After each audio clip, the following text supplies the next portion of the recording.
If you're thinking of starting a business in Pennsylvania, how easy is the process? I'm Jill Horner. This is Comcast Newsmakers. With me is Pennsylvania State Representative Thomas Murt. Thanks for being with us. Hi, Jill. Great to be here. We're talking about a piece of legislation that would actually upgrade the way government does business with businesses. This is an online portal, or the legislation to actually start one. Talk to us a little bit about the catalyst behind this and how businesses actually start businesses now. Jill, we, especially in light of the current economic climate, we want to attract business. We want industry and commerce to come to the Commonwealth of Pennsylvania. One of the suggestions that we have received is that sometimes the process to set up operations in the Commonwealth is very cumbersome. It's very difficult, and this legislation essentially establishes a one-stop shop where businesses can go online to the Department of Community and Economic Development and download the forms that they need, submit the forms electronically, even submitting forms, signatures electronically, and to be able to do all the paperwork that is required in order to set a business up in Pennsylvania.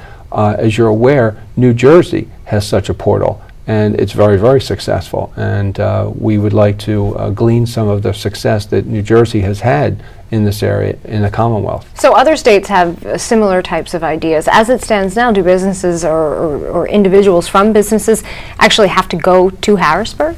Depending on the type of industry or the line of work or profession they're in, sometimes they do, to submit the paperwork, to have things notarized, to submit apostilles and so forth. So the answer is it kind of depends on what line of work you're in.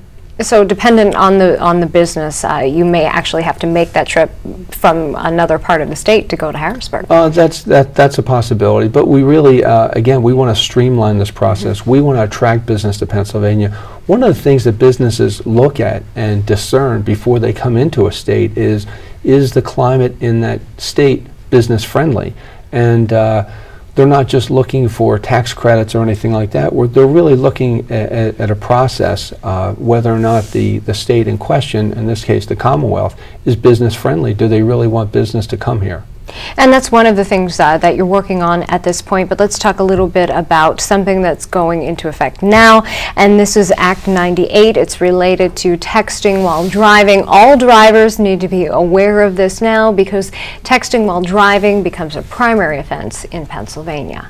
That's correct. This bill, of course, is long overdue, and there was a great deal of debate and discussion as the bill was going through the legislative process. And anyone who has a driver's license knows that in order to drive safely, you need to have all of your faculties engaged. You need to be listening, you need to be watching the road, you need to be paying attention both what's happening in your vehicle and what's happening around you.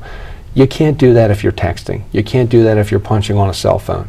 And this bill now makes texting a primary offense. If a police officer sees someone texting, they can pull you over and write you up for that offense. And in the past, that was not the case, but now it is. We believe that this legislation is not symbolic, that this legislation will absolutely, positively save lives. And everybody texts. It's not just the younger drivers that are doing the texting. Older drivers are doing it also. And starting in March of this year, that will be a primary offense, an offense that police officers will be looking to stop people and to cite. And we just have a short time left, but Act 111 actually closes loopholes related to Megan's Law. This is in effect now as well. That's correct. A very tragic thing that has to be addressed relative to protecting our children from sexual predators and anyone that would hurt them sexually.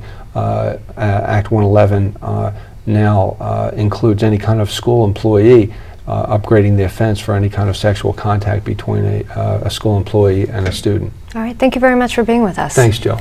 We've been talking with Pennsylvania State Representative Thomas Murt. I'm Jill Horner for Comcast Newsmakers.